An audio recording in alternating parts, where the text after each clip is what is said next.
Wholeness. Welcome to my channel. My name is Rashida Silvertree, and today's topic is why you should keep your ideas hidden and secret. Why you should keep what you wish to desire hidden and secret from others, or I would say specific others.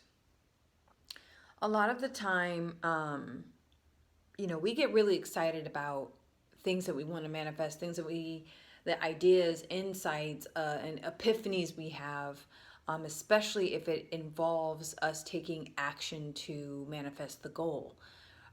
To achieve the goal, our brain releases huge amounts of dopamine. It's almost like a high, like you're just so excited of sharing and telling and expressing this wonderful, beautiful, awesome idea that could possibly change your life, change the lives of others, or bring about some form of abundance, whether that's more joy, whether that's financial, whether that's emotional, but it brings about change. It brings about creativity and something that's super beneficial for you and for others, right?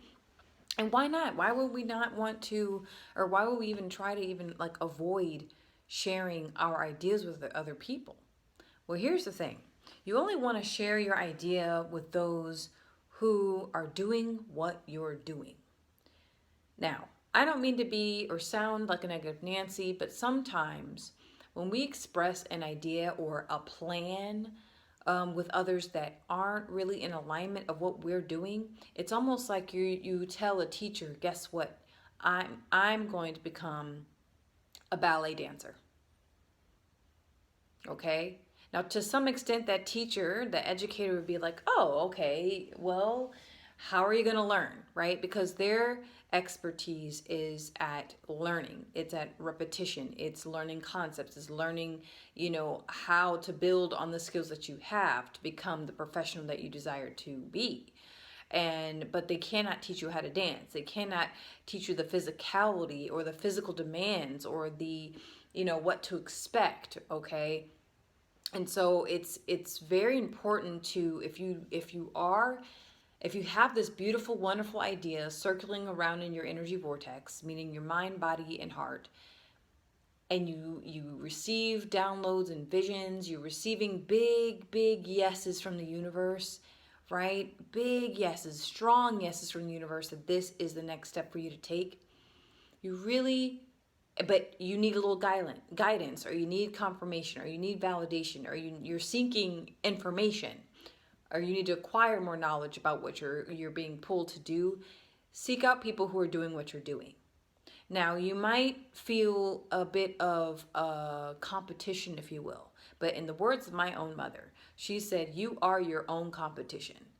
Meaning, don't feed into what others are capable of doing. Yes, keep a lookout, study other people, but you should be your number one student. Whatever standard that you have for yourself, uphold to that and then push harder. Some of us are not in the season of being ambitious, aggressive, or assertive. However, when you are called to do something and manifest something into your reality that could possibly change your life, seek out people that are doing what you're doing and seek out people who do it well. They'll be able to assist you on how to fail, how to deal with failures. And you know what? Failures are successes because failures teach you how to do something better. Okay? They'll teach you how to manage setbacks. They'll teach you how to manage success. Sometimes successes can turn into failures because we weren't prepared for the result. We weren't prepared for the amount of abundance that would come rolling in. Or we fear, oh gosh, I've bitten off too much, way much more than I can chew. That happens. Where a person, they're working towards a goal, they're manifesting their reality, and then all of a sudden, boom, it happens, and they're not ready to receive it. And sometimes you need mentorship. Sometimes you need guidance. But please be very careful, be very wise on who you share that with. Sometimes there are individuals who set out to do what you're doing, but it really truly wasn't meant for them, or and so they failed, or they hit too many blocks and it just could not manifest for them, and or they just that's not their calling. That's something that they're not naturally attracted to do. And so here you are, you're coming and saying, oh my gosh, I have this wonderful idea. Listen to what I have to say. And they're going to be all ears because I hope you would have some form of a level of rapport with this person or group of people. And you go about sharing your idea and then they start poo-pooing it. Oh, that's not going to work out. Oh, you're going to fail, or you're just going to figure out that's not for you anyway. It's just a waste of time. Ask yourself, are they doing what I'm doing? Are they, and if they're doing what I'm seeking out to do, do they enjoy it?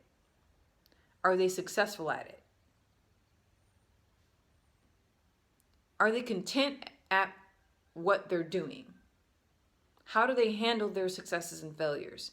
Not everyone that says that they're supportive of you are supportive of you.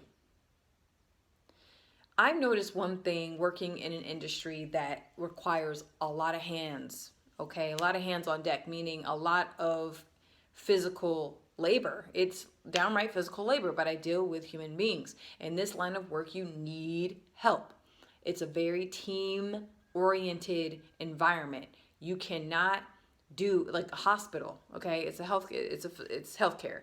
You cannot do one job by yourself. A doctor cannot do all of that by himself. The pharmacists can't do it all by themselves. Nurses can't do it all by themselves. Nurse assistants can't do it all by themselves. Therapists can't do it all by themselves. Caseworkers can't do it all by themselves. There are so many people putting all hands on deck. Everyone's just putting in the effort. And one thing I've noticed when it comes to seeking help, just general help, and the difference between helpful people and unhelpful people. Helpful people don't ask. They observe. And if they're able to do it, they make themselves available and they just do it. Helpers do. People who aren't very helpful, they literally, I'll get this sometimes. They'll say, is there anything I can help you with? And you're like, and it'll be in the middle of where you're you're frazzled, you got tons of stuff going on, okay?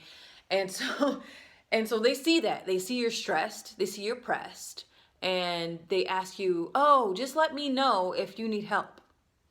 You're giving out every indication that you need some assistance. And if they look hard enough, they know exactly where to step in.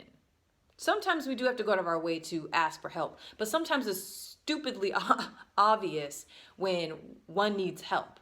So an unhelpful person will just stare at you and they'll say, oh, well, you just let me know if I need help. And then they walk away. Helpful people read the room, they read the weakest link, and they just jump in. If they're not able to help you, they'll either communicate that to you or they'll move on and go on about their tasks. That's what you really need to look out for when you are trying to manifest your goal. Because people who really care about you, okay, and they're really wanting the best for you, if they have the skill set that you desire, they're just going to offer it to you. Here you go. Here, this is going to make your life easier. This is going to make what you're trying to do a little bit more attainable. Here. Unhelpful people are going to complain, or they're going to try to convince you it's not right for you, or they're going to, I hate to say it, half-ass, So be careful and look and pay attention to a person's skill set. And pay attention to your so-called friends, mentors, or family members, people that you truly trust, because you should never trust your dreams, your aspirations, your goals with anybody. It's a seed. Your ideas are seeds. Your goals are seeds. And it's up to you to nurture them. And it's up to you to discern who is helpful and who's not. Otherwise, you're going to be in a world of hurt. Okay? Because some people, they're not working towards your best interest. They're only serving their own. oh, if she's going after this, what can I get out of it? And what's tricky is that they're not going to come out and say that. No one comes out and says, ooh, look at this goal she's going after. What can I get out of it? No one is going to verbally tell you that. No matter how much they love you, no matter how transparent they're being with you, ain't nobody in this world going to put themselves on blast like that. I've never met anyone like that that's like, oh yeah, by the way, so what am I going to get out of it? And it's very transactional world, but protect your ideas, protect your dreams, and be very cautious with your ideas and your goals. And you want to keep them hidden and secret from those they're not doing what you're doing, pretty much, because they're going to be less helpful. And sometimes it's really good to just drop a beautifully wrapped up goal. Just win a premiere, if you will. Have a whole premiere. What? I never knew you were going to write a book. You wrote a book? What? You have your master's degree? Or what? Oh, you started a business? What? Why didn't you tell me? Because you weren't meant to be told. Keep that precious dopamine and put it towards that project. Put it towards that idea. Put it towards whatever is truly sitting on your heart and resting in your heart and resting in your being. That's all I'm saying. This is just a reminder. Ain't nothing new under the sun. There are thousands upon thousands of other videos talking about the same dang thing. Protect yourself. Protect your energy. And focus more on strengthening your energy vortex, which is the mind, body, and the heart. And when all those things are in alignment, usually you're going to attract people who will be able to be helpful. They're just going to, real help just is fast. It's just boom, I'm here. What do you need me to do? Or here you go. This is going to help you. Not long drawn out. Well, tell me more about no. It's going to be immediate. So that's it. Remember to expand your consciousness, evolve your human being, and embrace supreme love and guidance that is within you. And look out for more messages from me. See you.